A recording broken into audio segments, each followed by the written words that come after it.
You have to go through a process to be happy in the present moment. Because what happens sometimes is like we want to go back to the memory we have of the past where we felt happy. And sometimes even if we are surrounded by the same people and the same environment, we don't find the same joy because there is something within us that has grown. And when that part of us has grown, in reality, it's just like, let's say, a higher level of consciousness enter within us. Something awaken within us. So the things that used to make me happy, it's like a level of wisdom and maturity where I'm not enjoying them in the same way.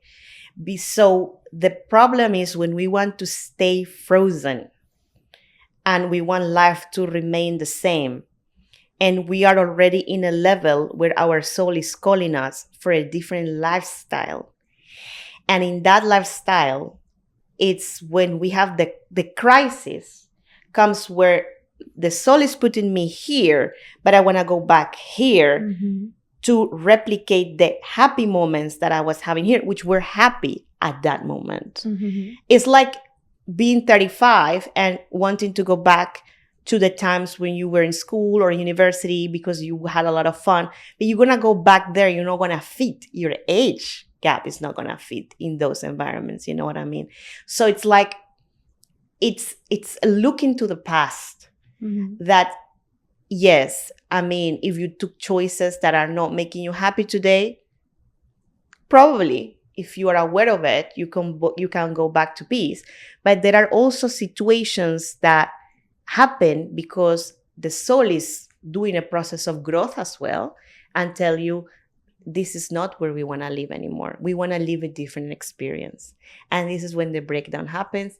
And this is the initial resistance, that people have, because in our search of security, we miss the point that the real security is not external. Because the world is in constant changing. Life is constant change. The real security is connection with your real self, with the real reality. Exactly. And at some point when you grow spiritually, or when you are when you have higher awareness and you vibrate differently and your frequency is different, that's not much the life you were having.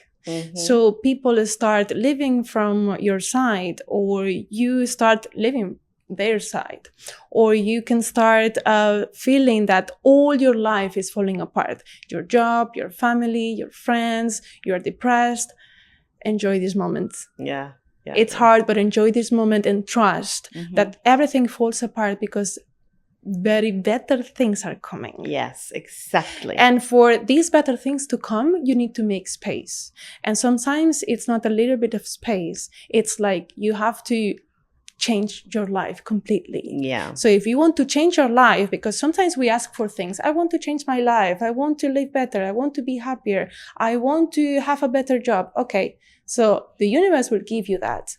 But first, you will go through a process. So I would say just trust the process and keep walking. Keep going. Ask for help.